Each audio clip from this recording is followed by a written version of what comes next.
My name is Maya, 32 years old, and I had just stepped out of a 12-hour night shift at the ICU when the text came through.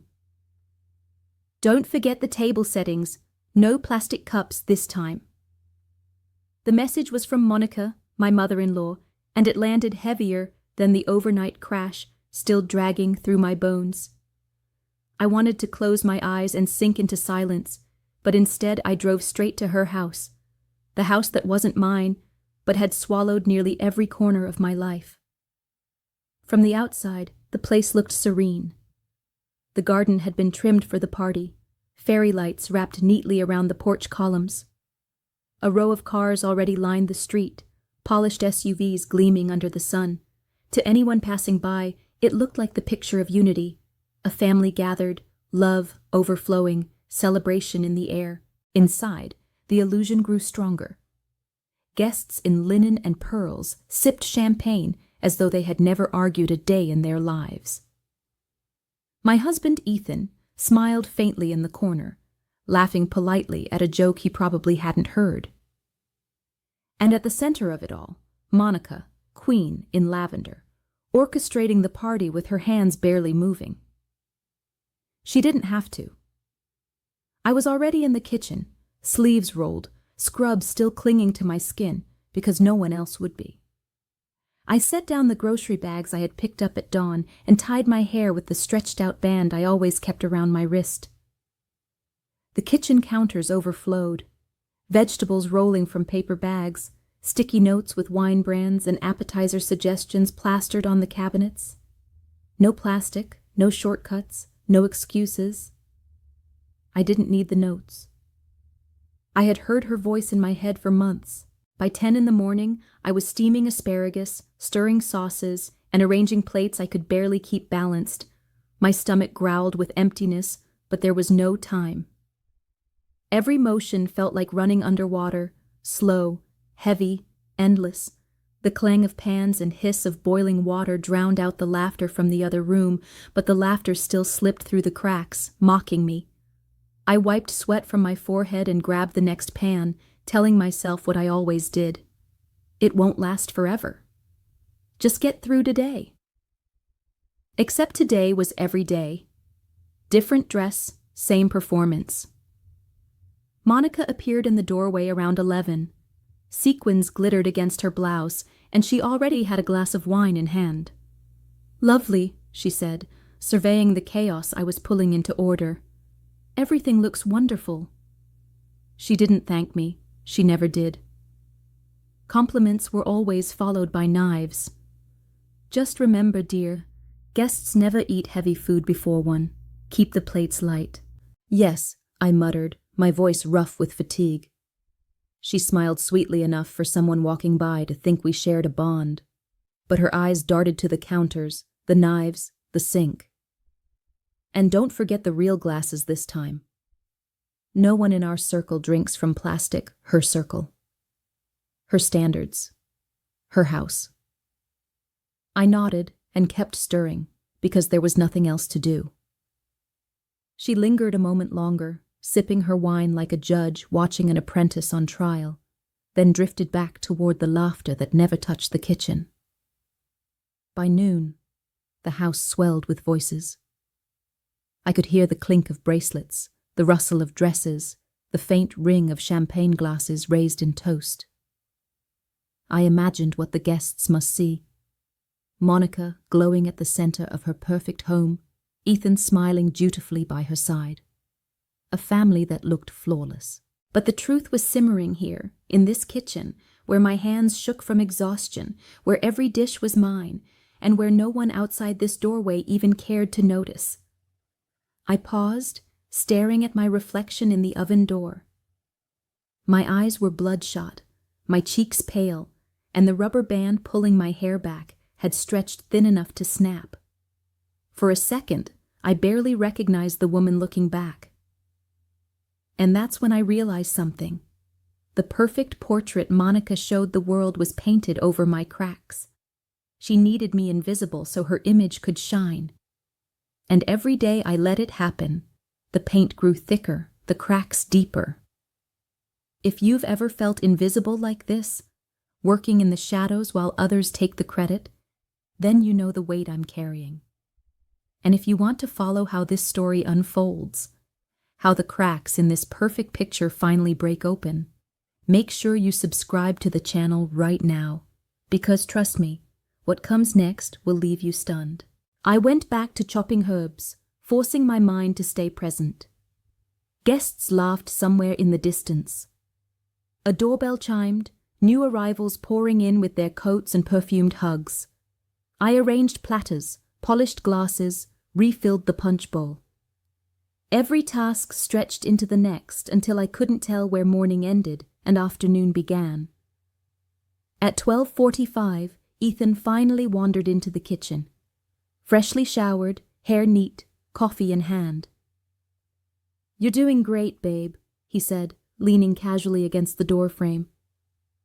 I wanted to scream. My hands were blistered, my legs trembling, and he hadn't lifted a finger. Instead, I handed him a bowl of cherry tomatoes. "Wash these." He blinked as though I'd asked him to solve a puzzle. "Oh. Okay." He swished them under the faucet for less than a minute, set the bowl down half-heartedly, and disappeared again. That was Ethan. Half present, half committed, always leaving the hardest part to me. By 1 o'clock, the tension in the air had shifted. The roast refused to cook evenly. The potatoes sagged instead of crisping. My body screamed for rest, but the timers on the oven shrieked louder.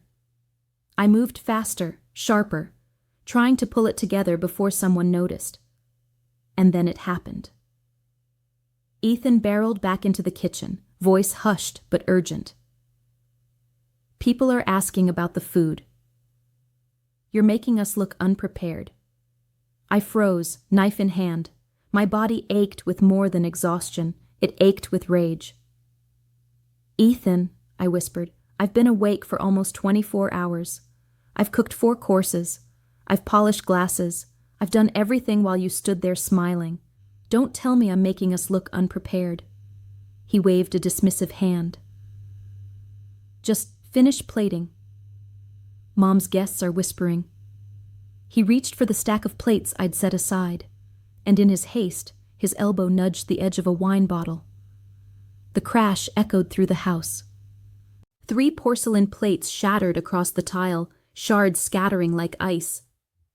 I dropped to my knees, reaching for the pieces before anyone stepped on them. The sharp edges sliced into my palms, thin red lines opening against my skin. For a moment, all I saw was my reflection fractured in the broken porcelain, my face split into pieces, just like the family portrait Monica had painted. And I knew then, cracks don't stay hidden forever. They spread. And this house was about to break wide open. The party pulsed around me like a performance I wasn't invited to watch. From the kitchen doorway, I could glimpse the guests, women in pearl necklaces clinking glasses, men laughing too loudly at stories that didn't matter.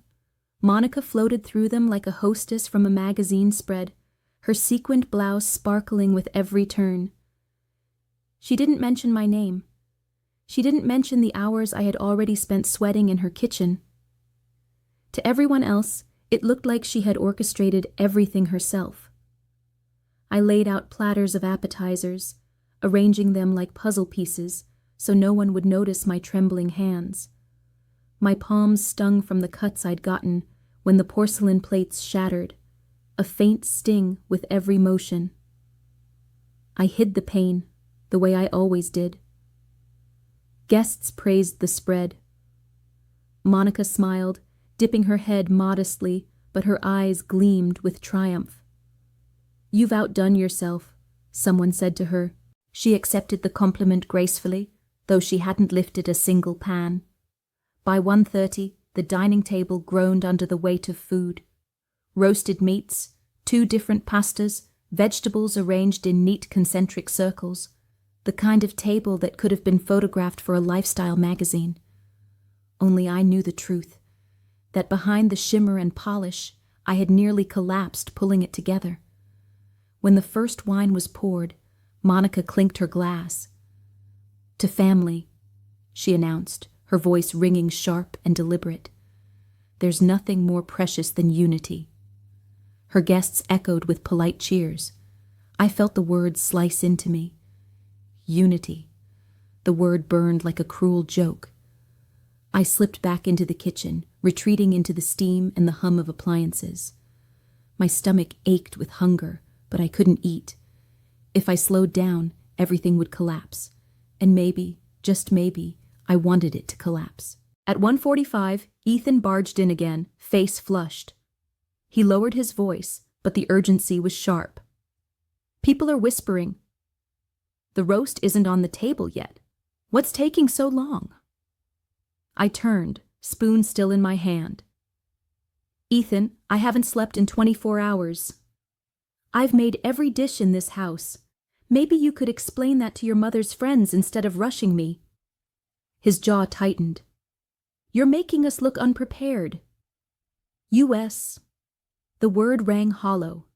There was no us. There was me, alone, holding up a show none of them deserved. Before I could respond, he grabbed a tray of wine glasses. His movements were careless, hurried, as though saving face in front of strangers mattered more than the sharp edge in my voice. He pivoted too quickly. Another crash.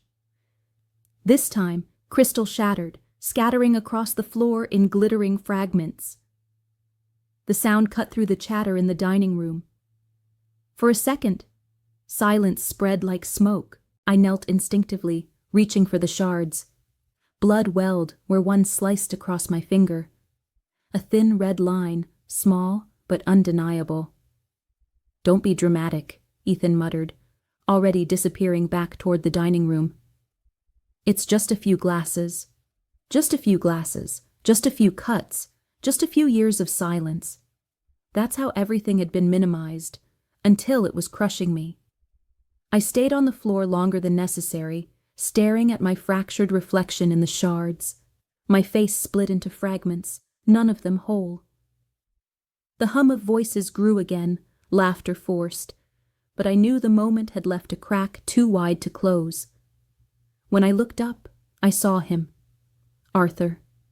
My father-in-law stood in the doorway, a duffel bag slung over his shoulder, blazer wrinkled from travel.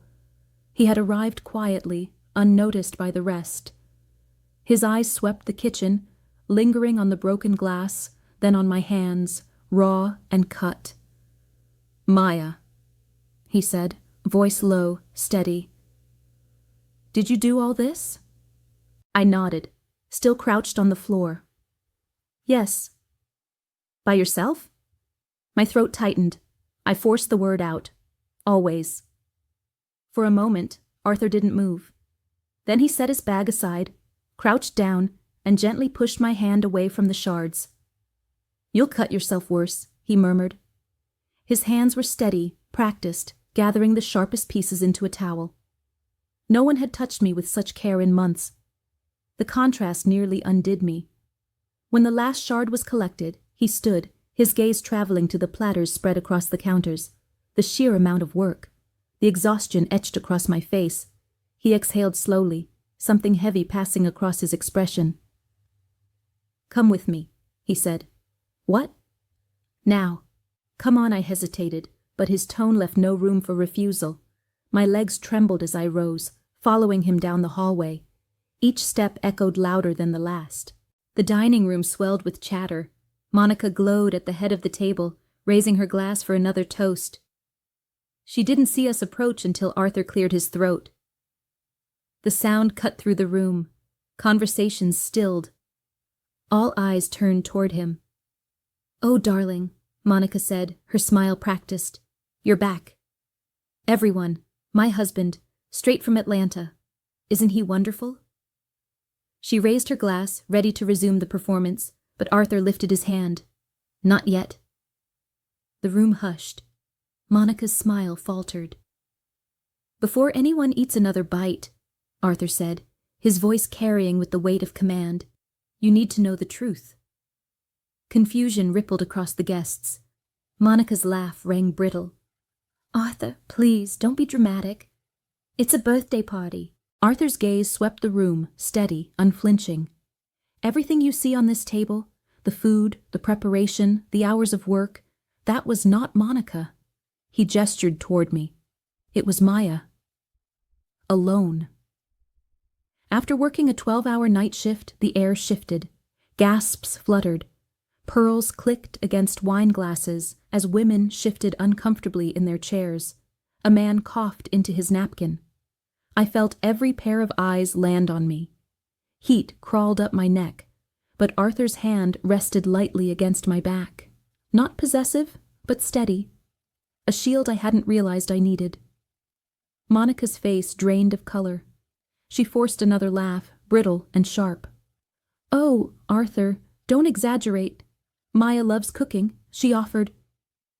"I never offered," I said, before I could stop myself. My voice trembled, but it was loud enough to carry. "I was told." Every day. Breakfast before sleep. Chores before rest. Lists taped to the fridge. A murmur spread through the guests. Someone whispered, "She worked last night." Another shifted uncomfortably in her seat, avoiding Monica's eyes. Arthur's voice cut through again, stronger now. "She has been working 12-hour shifts saving lives, while being treated here like unpaid staff. And all of you sit here praising Monica for a feast she didn't lift a hand to make." Monica's jaw snapped shut. The mask she had worn for years cracked right there in front of everyone. I stood frozen, hands trembling, the room heavy with silence. And for the first time in months, maybe years, I wasn't the one carrying it alone. The silence after Arthur's words stretched longer than it should have. You could hear the faint tick of the antique clock on the mantel, the shifting of fabric as guests adjusted uncomfortably in their seats, the brittle clink of a bracelet against a wine glass. Every eye had turned to Monica. For the first time that afternoon, she didn't look like the flawless hostess. The sequins on her blouse still glittered under the chandelier, but her face had gone rigid, pale under the makeup. She opened her mouth, her smile faltering. "Honestly, Arthur, you're being unfair. Maya doesn't mind helping. She's—" I cut her off before she could finish. My voice cracked, but I didn't let it die. "Helping? This isn't helping. It's serving. Day after day, night after night, while you take the credit, gasps flickered around the table. One of the women in pearls leaned toward her husband, whispering something that sounded like, "I had no idea." Monica's jaw trembled, but she recovered quickly. "You don't understand. I've been unwell." Maya was simply filling in. Arthur's eyes narrowed. "Unwell? Monica, don't insult us all. You've been entertaining, hosting, attending your clubs. You've been perfectly well enough to enjoy yourself." It was Maya carrying the weight of this house. I felt my throat close for a moment. For so long I had tried to say those words, but they never carried beyond the kitchen walls. Hearing them from Arthur's lips left me stunned, shaken. Ethan shifted near the fireplace, his tie loosened, a faint flush rising on his cheeks. "Dad, it's not as serious as you're making it sound." Maya never said— "I did say," I snapped, turning to face him. My hands trembled, but my voice finally steadied. I said it over and over. "You just never listened." The words hung heavy in the room. Ethan's face went pale, then pink again. He looked like a boy caught in the wrong lie, fumbling for excuses. "You're exaggerating," he muttered weakly. "You could have asked for help." "I begged for help," I said, louder now, my chest tight. "I cried for it." "And every time you looked at your laptop, your phone, anything but me." Arthur folded his arms, his expression carved from stone. "She's telling the truth, Ethan. And it's time you stopped hiding behind your mother." The weight of the words dropped like a stone into the room. Several guests looked down at their plates, uncomfortable. Monica's hands trembled around her wine glass, knuckles white as she tried to steady it. My breath came ragged, but I knew it was time. I reached into my purse, my fingers brushing over the envelope I'd carried for weeks. The proof. I laid the papers down on the table.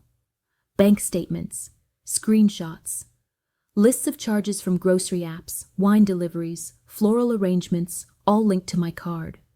My savings siphoned away, every penny redirected to fund Monica's parties and appearances. This, I said, my voice ringing louder than I expected, is what really kept this house running. Not generosity, not family unity, my money, my labor, my silence. The ripple of gasps this time was sharper. Someone at the far end whispered, "She drained her accounts?" Monica's lips parted. Her eyes darted to the pages, then to Arthur, then back to me. You're twisting this. It was an accident. I didn't realize the card was saved. 3 times, I shot back, slamming my finger against the page. You confirmed codes sent to your phone. You knew exactly what you were doing. Arthur's voice came low. Dangerous. Monica, you crossed a line. She recoiled as though struck. The room trembled with silence. And then Arthur delivered the final blow. You know the terms of our will. No manipulation of finances. No coercion of family. You've broken both. His tone was iron, final. Your share is reduced, effective immediately. Gasps erupted. Monica's face blanched, her mascara beginning to smudge as her eyes brimmed. Arthur, you wouldn't dare. I would, he said firmly, and I will. To protect the people you should have protected, her body shook, her glass clattered against the table. The perfect image she had clung to for years shattered in front of everyone. Ethan finally spoke, his voice breaking. Maya, please, don't do this. We can fix it. I'll go to therapy. I'll change. Just give me a chance. I turned to him slowly. Change? Or perform? Because I can't tell the difference anymore. His lips trembled. I love you. I shook my head. No, you loved convenience, and I'm not convenient anymore. The words left him gutted. He looked down at his hands, empty, helpless. For once, no one rushed to rescue him. I straightened, the tremor in my body fading. I turned toward the guests, who sat frozen in their seats, their forks idle, their drinks untouched.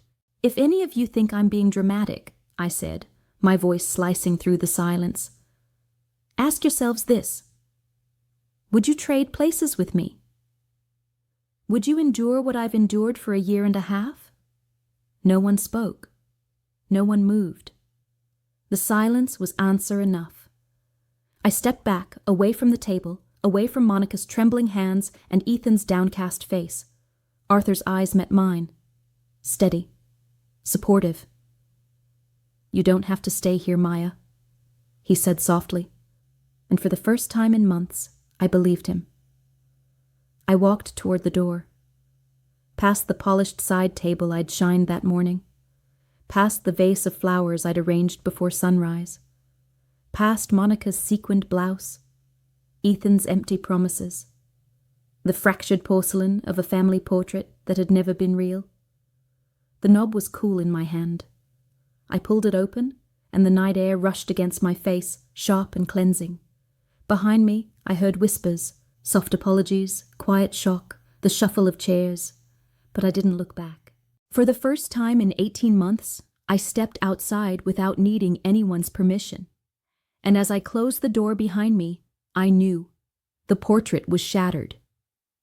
The truth had unraveled the room, and I was finally free. If you followed me this far, thank you. Stories like this carry weight, and more are coming, so make sure you subscribe to the channel right now, hit the notification bell, and stay with us, because if you do, you'll carry a little extra luck into your own life. Thank you for watching, and I'll see you in the next story.